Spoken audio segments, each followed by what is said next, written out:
Actuellement, il est 18h moins, ou 17h, je sais plus trop. Donc et là, on a coupé le courant, ça fait quasiment plus de 30 minutes. Bon, ça m'a un peu stoppé dans tout ce que je suis en train de faire, parce que quand on coupe le courant comme ça, c'est assez compliqué de travailler, ok. Et vraiment, je songe à m'acheter un power bank pour ma machine pour pouvoir travailler, même quand on a coupé le courant.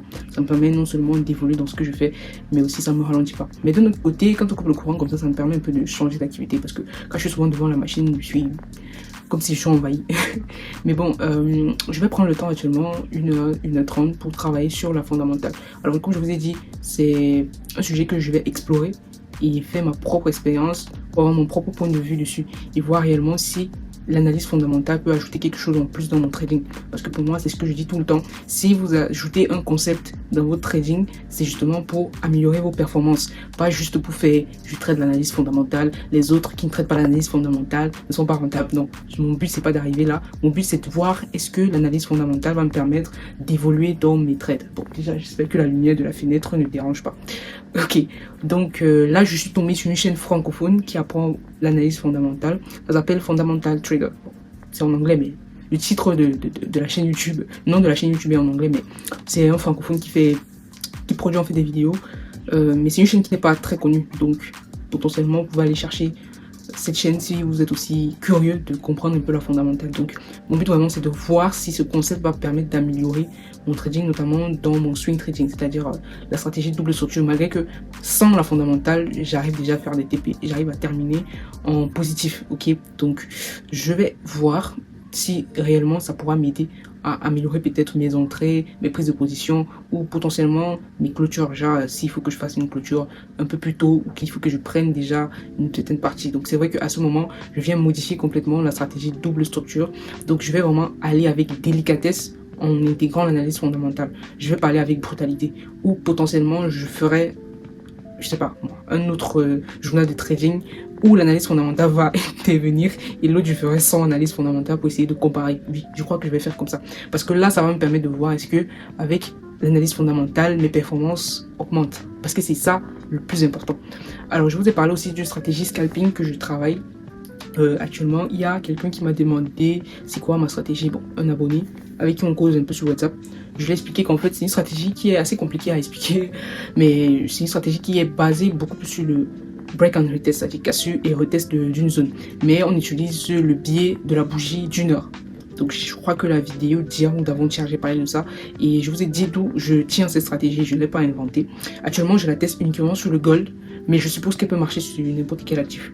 Pour le moment je reste d'abord sur le gold et je vais travailler ça sur le gold pendant un mois. C'est-à-dire le mois de janvier ici, je vais essayer de me créer un système. Donc je vais devoir travailler en démo pendant un mois, tout ce mois de janvier, histoire de créer un système autour de ces stratégies, parce que la stratégie sur YouTube elle est brute, elle est juste donnée comme ça. Du coup si tu la prends aussi comme ça, tu vas dire à la fin que la stratégie n'est pas rentable. Mais pour moi je vois que c'est une stratégie à fort potentiel. Justement il faut la cadrer, sinon ça sert absolument à rien, on va trader n'importe comment.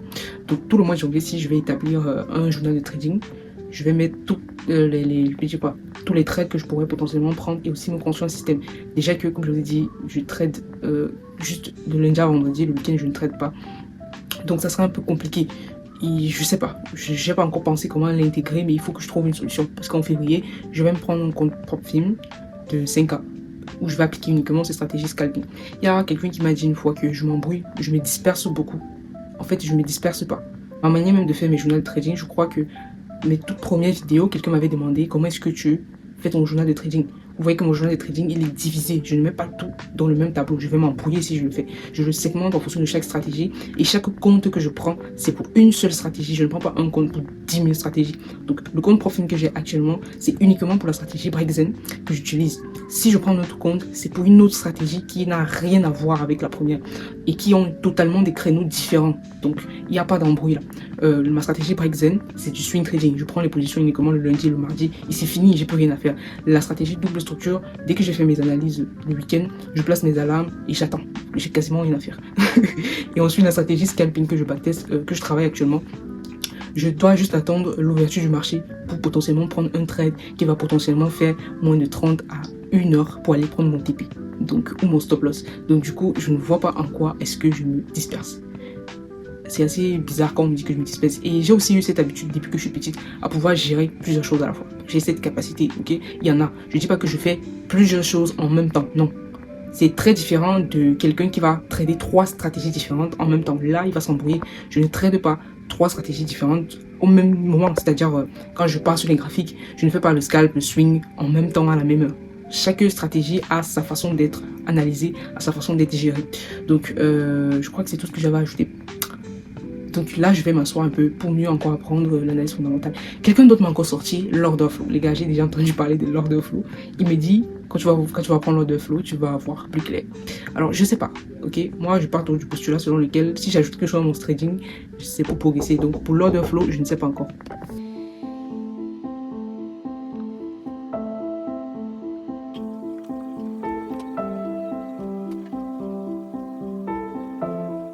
Ok, là je viens de terminer l'analyse de mes graphiques. Il est 23h08. J'étais vraiment fatigué.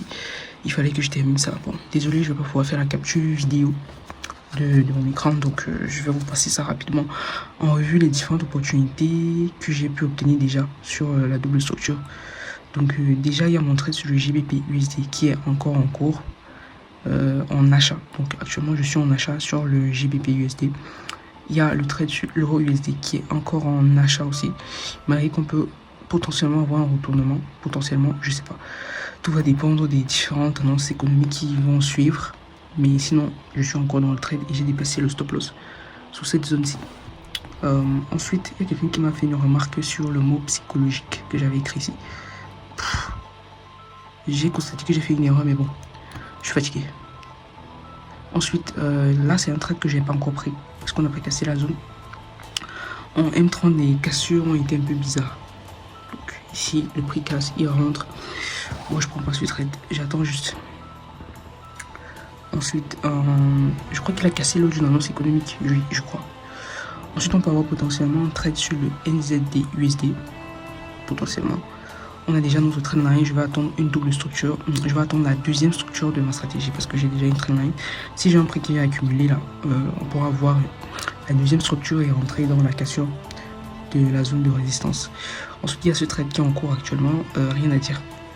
On a bien cassé, le prix est monté, il redescend. Donc, on attend vraiment. J'espère avoir bien mis cette zone-ci. Sinon, bon, ben, ça va. Ensuite, on a potentiellement ce trade en 2 heures, je crois. Oui. Soit en 2 heures, soit en 4 heures. Ok. Oui, c'est en 4 heures le trade aussi. Oh, les moustiques, c'est bon. Où je peux potentiellement avoir aussi une deuxième structure. Donc, je l'ai mis dans la case d'opportunité, c'est-à-dire c'est à suivre. Et ensuite, la dernière que j'ai pu obtenir pour la semaine-ci, c'est l'USD JPY.